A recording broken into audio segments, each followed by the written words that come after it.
There's this one financial mistake I see people making all the time. Anyone can make it, and often they don't even realize they're making it before it's too late. And it doesn't matter if they're earning $10,000 or $10 million per year. This mistake can keep people poor forever. And even if they're wealthy, it has the power to make them broke. So, what is that mistake? It's falling prey to lifestyle inflation. It's best I try to explain what that is through a concrete example. This is Mike. Mike currently works at a job where he makes $30,000 per year. He spends roughly $25,000 to cover his essential expenses, which are food, housing costs, his car and gas, insurance, etc. Things that are essential and are needed to live a normal life. And the leftover $5,000 he spends on vacations, gifts, new clothes, and other non-essential stuff. Things that are nice to have and experience but are not required to sustain himself. Luxuries, basically. That's how Mike allocates all of his annual income. He doesn't save or invest since he doesn't have any money left over at the end of the month. But then Mike gets a promotion and a raise at his current job. He's now making $45,000 per year. That's $15,000 more annually. Finally, Mike will have some money left over at the end of the month which he can save and invest. So, what does he do with that extra money? As his income increased, his standard of living also increased. Mike now feels like he deserves a better, fancier, and more expensive car, which he decides to buy. He can now afford to move to a bigger apartment, and that also means higher housing costs. Making more money also means being able to afford more exotic vacations. And he can now afford to eat regularly at fancy restaurants or just use food delivery services. But at the end of the year, Mike breaks even and again basically has no money saved, just like before. This phenomenon is what we call lifestyle inflation. It usually happens when you start making more money, but you also end up spending more money.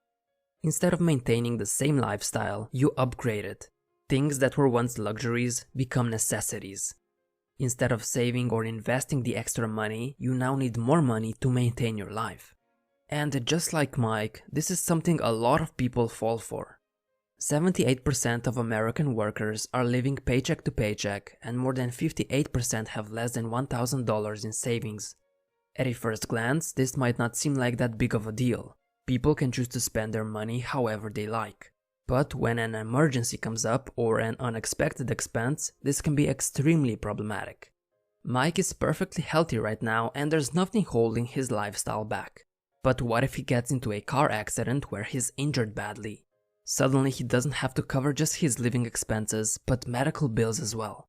And what if Mike loses his job? A similar problem occurs. His living expenses stay the same, but he doesn't have the necessary income to cover them.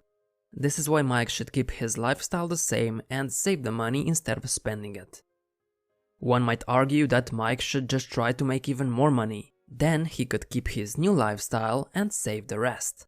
It's true that the more money you make, the easier it is to save more of it. But it has to be noted that not even rich people are safe from lifestyle inflation. Many former athletes file for bankruptcy just a few years after retiring. Whether it's NFL or NBA players, they often suffer financial stress.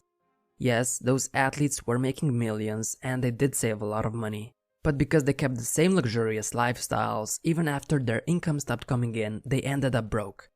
Higher income doesn't necessarily translate to financial security. Good financial habits do. Another stereotypical example is lottery winners. After they receive that massive amount of money, in a few years they usually end up right where they started. Instead of controlling their spending and being set for life financially, they make bad financial decisions and they end up broke. So what good does it do if someone makes $1 million per year, but their lifestyle requires them to spend the whole $1 million? Being rich isn't just about how much money you make, but also about how much money you can keep. And don't fall for society's illusion of wealth. Some people might seem wealthy because they spend so much money on trying to look rich. But just because someone wears $5,000 worth of clothes or drives a sports car, it doesn't mean they're wealthy. A lot of those people are struggling financially and just waste their money on expensive brand items. That's just the society we live in right now. We put a lot of value on things that we can show to other people. So it's not completely your fault if you fall prey to lifestyle inflation. Your lifestyle habits come from your friends, social media, and the culture you're a part of. And if you look around, most people are living an extravagant lifestyle. So you might feel like you're expected to do so as well, since it's normal because everyone else is doing it. But remember that quote-unquote normal in this case means being broke and living paycheck to paycheck. So what can you do to avoid lifestyle inflation? Knowing about it and acknowledging it is half the battle. If you understand that it's something that can happen to you, you're probably going to spot it if it does. The other half is being self-disciplined. Before spending money on anything, you should sleep on the decision and really ask yourself if it's going to improve your life in any way. A lot of our buying decisions these days are impulsive and done mindlessly. Do you really need a brand new iPhone every single year? What's wrong with the current one?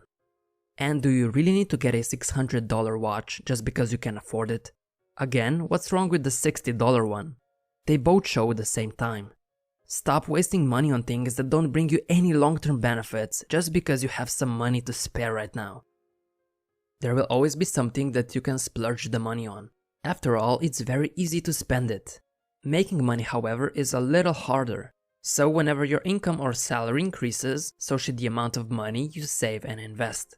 Your income is never guaranteed, that's why it's a necessity to live within your means while putting money away for the unexpected. People with a higher income might have an easier time saving, but if they just splurge, they can easily end up broke.